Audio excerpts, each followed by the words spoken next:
Getting a saw started seems to be one of the biggest frustrations new woodworkers and those maybe returning to the hobby after a long hiatus or even a short hiatus. Maybe they say they lost the feel for it.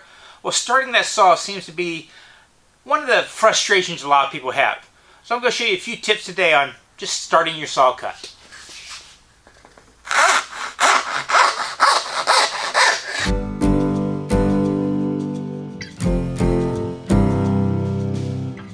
Now the first thing we want to talk about is, like everything in woodworking, it always comes down to your cutting edge and grain direction. And I covered all of this in detail in a classroom series I did. I believe it's chapter 3, where it's all about saws and sawing techniques. I'm just going to hit a few highlights here. But the key thing you need to understand is grain direction. Now, if I'm cross-cutting a board, I will tell students, you mark your line, you start on the far side, and then you saw across the top. You nibble your way across the top, because that way you only have to follow one line at a time. At which point you can come down the front and then right it up, and you'll get a nice clean cut. That makes total sense when you're cross-cutting. But I also tell them to do the same exact thing when they are cutting across the top. And mainly it's because when I teach dovetails, it's just easier to, if you're cutting it, to follow a line and then follow it down. But I want you to think about that. If I'm coming this direction and I'm starting my saw cut on this side, what's the grain doing? I'm actually going down against grain. It's going to chip out. It's going to fight me. Whereas if I were to plane from this side at a very steep angle, well, I'm planing with the grain. It's going to separate very easily. It's going to be a smooth cut. One way that I'm fighting the wood, the other way I'm going with it.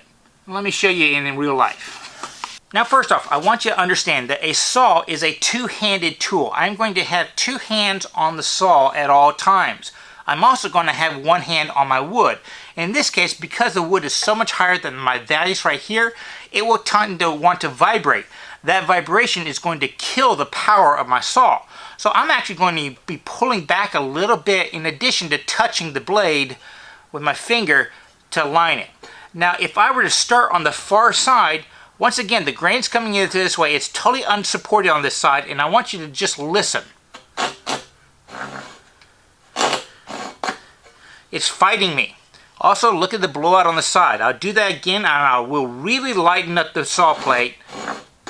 Just listen to it. Now I'm going to bring the saw over a little bit. I want you to listen to that. This way. Which is smoother? Which one are you fighting the grain? So if you're having trouble starting, now to this day I'm still going to start on this side just because I have a little bit of skill and a few more tricks I'm going to show you. But if you're having problems starting, maybe start on this side of the board and just push forward. Because it's going to be planing with the wood. The wood's going to resist you a lot less. If you're still having problems, maybe consider dropping your angle down.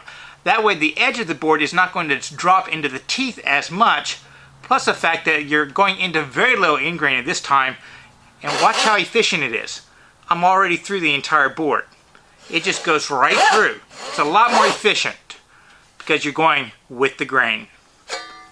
The other thing is you'd never want to really start on the heel of the saw plate, just because us humans are clumsy oxes. I want you to watch where my hand, its force is going straight into the board right now. I'm not really pushing up. It's not natural if you're sawing. But if I come back here, my hand is now going straight into the board, but notice how much the angle came down.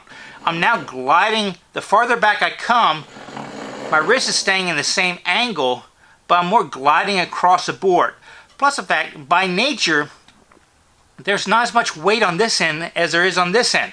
Because when you have the saw here, if you're holding it properly with a little baby bird grip kind of thing, well now at this tooth, the saw is handling all the way to your hand, your upper arm, the back of the saw, and the entire saw plate. At this end, your hand is holding up that weight. All it's dealing with is the weight that's of the blade and the back right above it. So it's just a lot easier to start at the toe instead of the heel.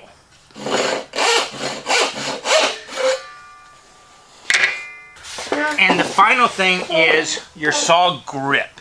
If you have a death grip, if you can actually see your white knuckles right there, you're never going to be able to saw efficiently. And in fact, you're probably going to have a hard time sawing to the line.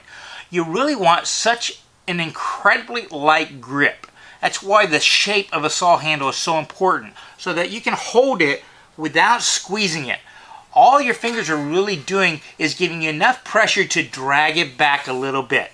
The rest of it, it's just resting in your hand. It'll rest off the bottom and the top, and the little fingers, it just stays, it's an extension of your hand. You shouldn't have to grip it. And these rules I've shown you are true whether you're using a large panel saw that doesn't have a back for general construction use, or a gent's dovetail saw.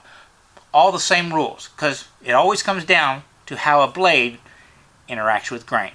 Well, I hope you enjoyed this video. If you did, please like, favorite, subscribe, do all those social medias. Visit my website where I sell swag, such as t-shirts and hats that kind of help subsidize this channel.